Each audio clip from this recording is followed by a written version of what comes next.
it came back like we knew it would, but it's definitely here. We're gonna get to right about freezing today and just kind of hang out there, and are supposed to get about 2 inches of snow, which I like snow. My penguin likes snow. It's all good, but it definitely changes the priorities. We had 2 main missions that we were going to complete today. The first one's already been scrubbed. I was supposed to take 2 of the horses to visit the chiropractor, about an hour and a half away. But that was this morning while it's doing this. And unless it's an emergency, we really try not to put the horses in the trailer and haul them down the highway if the roads have any chance of being anything but perfect. So that mission got scrubbed.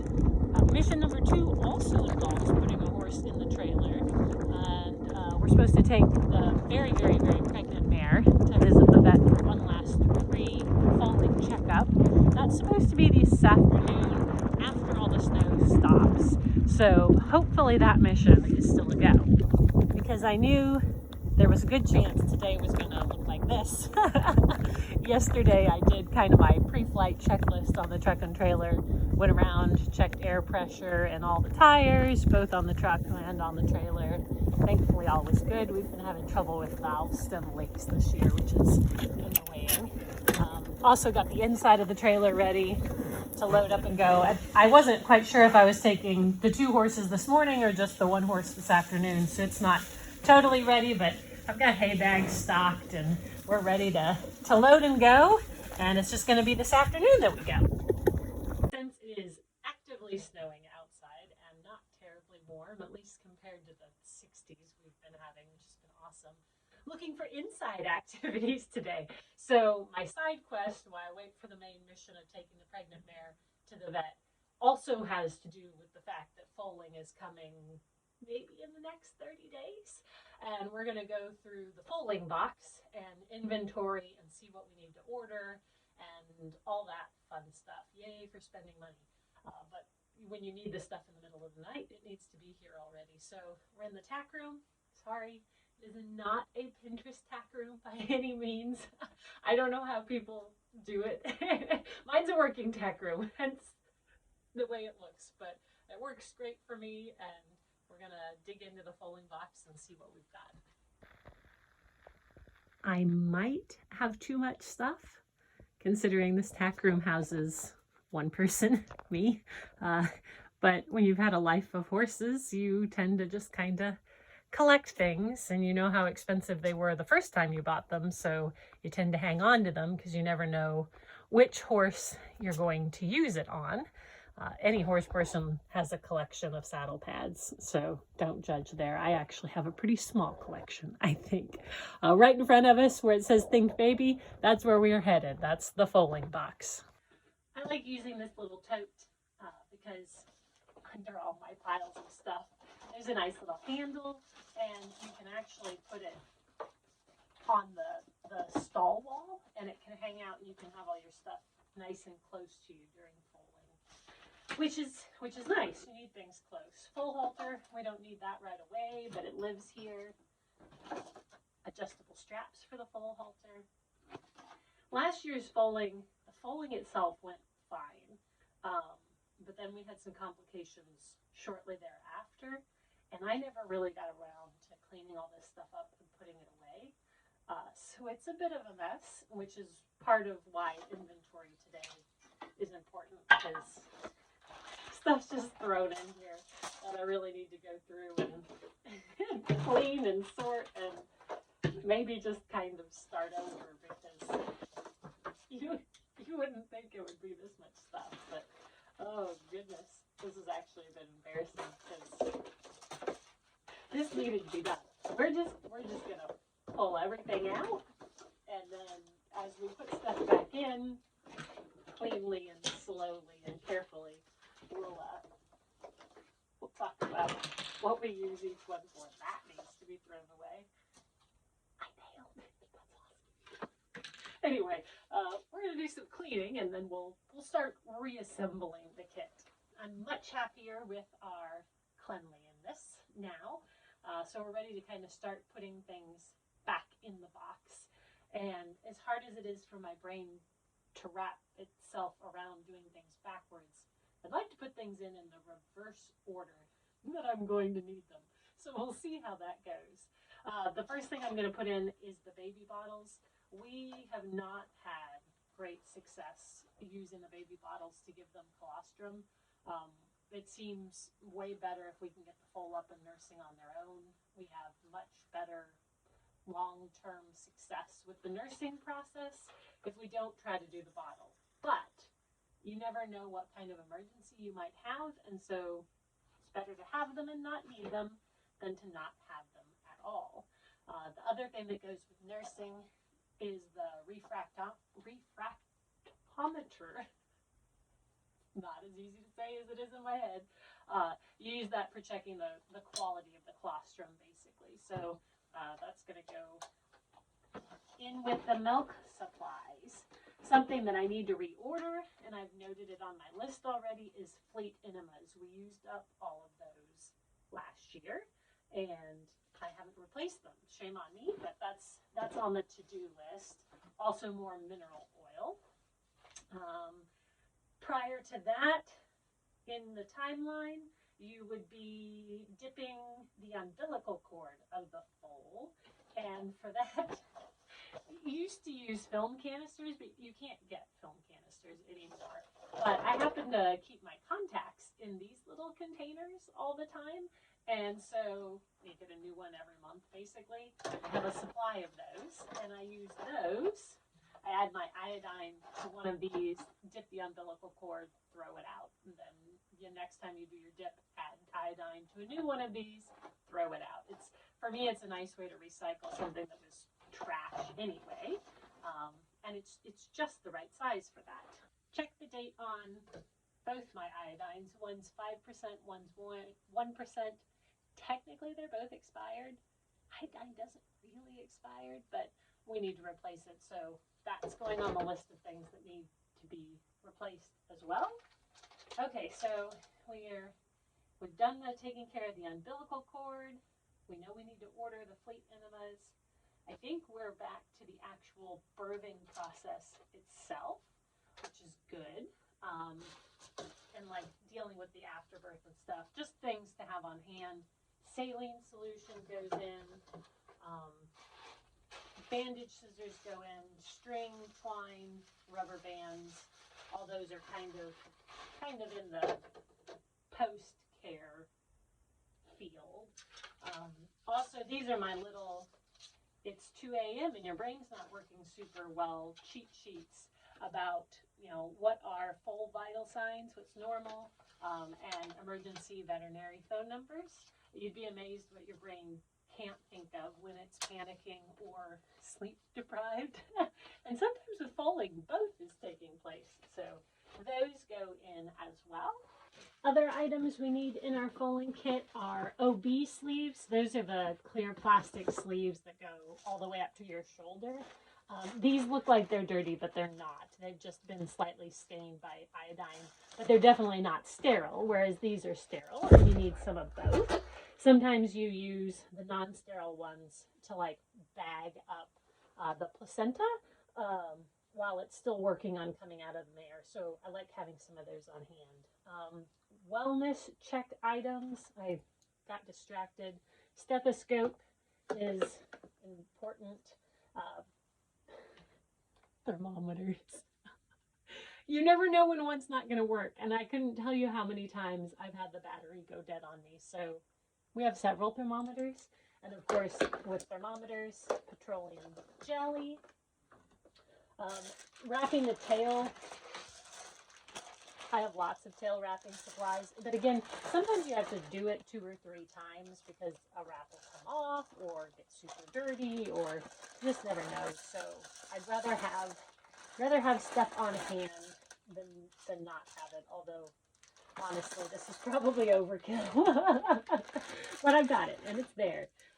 And then cleaning supplies, soap, sponge.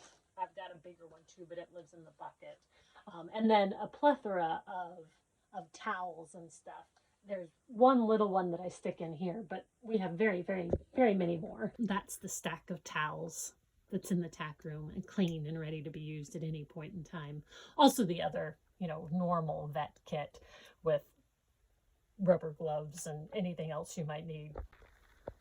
This is another towel that's been designated as kind of my foaling towel. It looks dirty, but it is actually clean. It's just been well used and well stained. It's not on a typical foaling list, but I keep a hoof pick in my vet kit or my foaling kit. Just because I like hanging on to stuff, I guess. But really, you could use it to rip open the sack if it's not wanting to come apart with just your fingernails. And I feel like it's a little bit safer than maybe sticking scissors in there, even though bandage scissors are what's in my vet kit. I don't know. I have a hoof pick in there. I couldn't really tell you why. You're also supposed to have a clean bed sheet on hand. This is what you would use if the mare was going to foal standing up. I discovered that this bed sheet is no longer clean, so it's going to get run through the washing machine before it gets put away. And these are some items that don't actually fit in the vet kit, but are close on hand. OB lube, in case we have a difficult birth and need lubrication. And then distilled water. And the distilled water is, I'm a nerd, probably part of my favorite part of folding. I really enjoy the ritual each night of checking the mare over, seeing how all her body signs are looking, but also expressing just a tiny bit of whatever she's got in her udder, and then checking it to see how close to foaling we're getting. And it's actually pretty easy. I just milk a little bit into this cup, and then use a syringe to pull up half a cc of whatever I got out of her udder, and then I put that in a different syringe, and then I add 3 cc's of the distilled water to that and shake it all up. And then with that, you use a pool test strip. You just dip it in there and then wait the amount of time that it says on your test strip. And then you compare your strip to the readout on the test strip. And depending on the hardness level or the amount of calcium that's in the liquid and the pH, you can predict pretty darn accurately if this is the night that she's going to foal or not. It's not going to tell you how many days from now she's going to foal, but you can at least know if tonight's the night I really need to not sleep and I need to be paying attention. I don't know. It's the nerdy part of me, but for me, it's one of the most fun parts of foaling out a mare, I guess. There is plenty more to do before foaling. We need to set up the foaling stall. That'll be its own video because that's a bit of a project. Need to get straw because we foal out on straw instead of our normal bedding. The vet appointment that we've got yet this afternoon, and then all the anticipation that comes with it. So plenty to do. We'll continue on this mission until it's complete. So our side quest for today, because I don't have a ton for you guys since it's snowing outside, is a sneak peek at the feed room. Again, not a Pinterest feed room, but it works really, really well, and I've been really, really happy with the setup. Each of the horses has a dish that I put out here. Each of them has a place too, so I know whose is whose, but you guys don't care about that. Then my concentrate feed is in these rolling trash cans. They're just regular trash cans, but Eric made a roller that goes on the bottom of them that works really well. I make up the bulk of their concentrate ahead of time because it needs to soak for a while. Right now we're using alfalfa cubes, and so I have to use my hand instead of a scoop. But I do check the scale, and I check the weight. I happen to know how much one of these weighs because I use them all the time. But that's what this horse gets, so that's good. You do it enough, you kind of know how much is the right weight.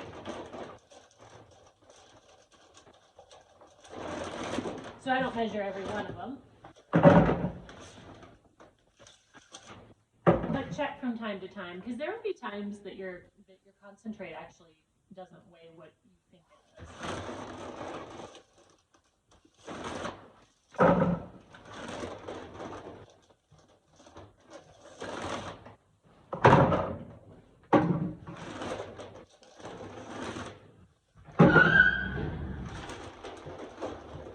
Horses are getting excited because I'm making food sounds. Quite that much.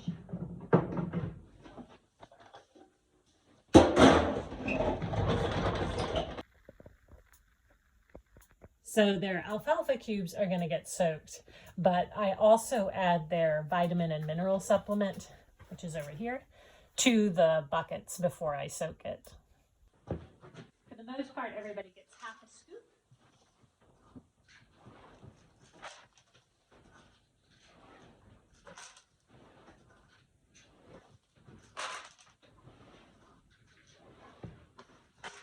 Except for Beagle, because she won't eat it. She's a picky little princess. She doesn't get any. I gave up. There are some further additions that we do to the food before I actually feed it, but I don't basically I'm top dressing with that, so I don't put it in when I'm getting ready to soak, which is what we're doing right now. Someday I'll have a wash rack, but at least for now, I at least have hot water in the bucket, and that's wonderful for soaking beef because it soaks a lot better with warm water.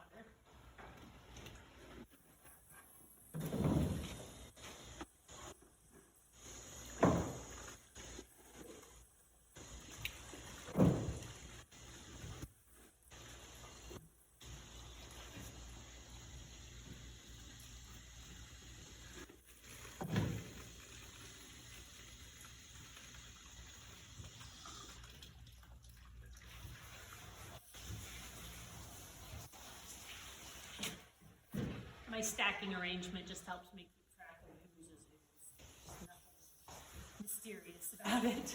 And those will just sit there and soak until we're ready for them later when it's dinner time. Side quest complete. Close up the feed room.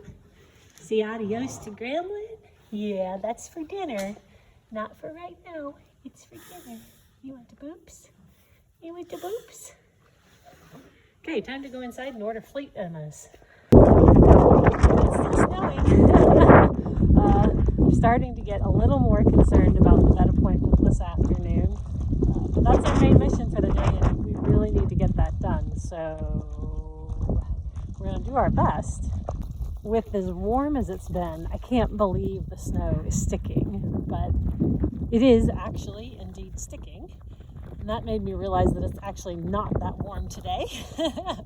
And that if I want to be able to go to the vet appointment, I better plug the truck in so that I can get it started in the cold. So that's what we're going to do next. It doesn't seem to matter how carefully I coil up my extension cord. I always end up with a mess. This one was a relatively minor mess. Now, I don't know that you can tell it, but we're plugged in and it is warming, so that's good. Hopefully we'll be able to start later. I just can't believe, like, there's serious snow piling up on the fender of the trailer. And yesterday I was running around without a coat on because it was glorious. Welcome to the Midwest, I guess. You just never know what you're gonna get. While I was inside doing paperwork and ordering supplies and whatnot, the snow got pretty. Now we're getting big, pretty flakes. Much better than the nasty frozen little ice chunks from earlier. I freely admit that while this is really beautiful, I'm really glad that I'm not trying to drive the truck and trailer and 2 horses home in this. That would be most unpleasant. Man, what a difference 1 hour can make. The sun kind of is coming back out again and everything's melting off the driveway, so I think we're gonna be good. Your critter cam for the day. This is Bunny, or Charlie's Ranger, the very, very pregnant one. It's gonna go have a vet visit. Take a look at the size of that tummy. It is big and round. And she is ready to have a foal. We hope. That's the goal anyway. Yeah, being pregnant's hard. Loaded up, we're gonna give this mission a shot.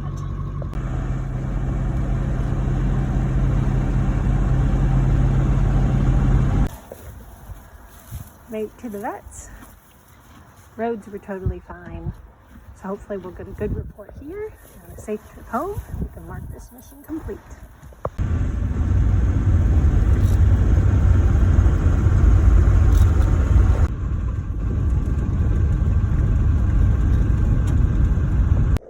Home sweet home. Everything went perfect at the vet. We got our vaccinations, we got our Catholics removed, everything looks good.